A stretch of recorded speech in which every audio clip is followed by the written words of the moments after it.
ভারত পাকিস্তানের মধ্যে চলছে তীব্র উত্তেজনা। যুদ্ধ বাঁধবে অবস্থা দুদেশের মধ্যে।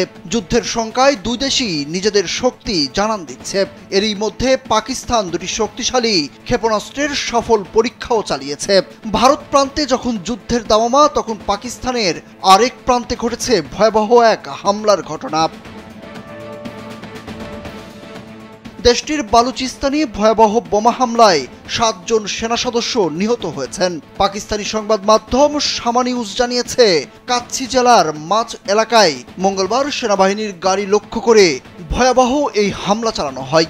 হামলায় সন্ত্রাসীরা একটি ইম্প্রোভাইজড এক্সপ্লোসিভ ডিভাইস আইইডির বিস্ফোরণ ঘটায়। পাকিস্তানের আন্তঃবাহিনী জনসংযোগ পরিদপ্তর আইএসপিআর জানিয়েছে, এই হামলার পেছনে নিষিদ্ধ ঘোষিত বিচ্ছিন্নতাবাদী গোষ্ঠী বালোচ লিবারেশন আর্মি BLA জড়িত, যাদের ভারতীয় মদতপুষ্ট হিসাবে উল্লেখ করা হয়েছে। খবরে বলা হয়, হামলায় 7 সেনা সদস্য শহীদ হয়েছেন। হামলার পরপরই পাকিস্তান সেনাবাহিনী ওই এলাকায় সন্ত্রাসবাদ বিরোধী অভিযান শুরু করেছে এবং সন্ত্রাসীদের নির্মূল করার প্রচেষ্টা চালাচ্ছে। সেনাবাহিনীর পক্ষ থেকে বলা হয়েছে, ভারত ও তাদের এদেশীয় দোসরদের অপচেষ্টা পাকিস্তানিদের সাহসী সেনা ও জনগণের একতাবদ্ধ প্রতিরোধের মুখে ব্যর্থ হবে। এই শহীদদের আত্মত্যাগ তাদের দৃঢ় সংকল্পকে আরও শক্তিশালী করে।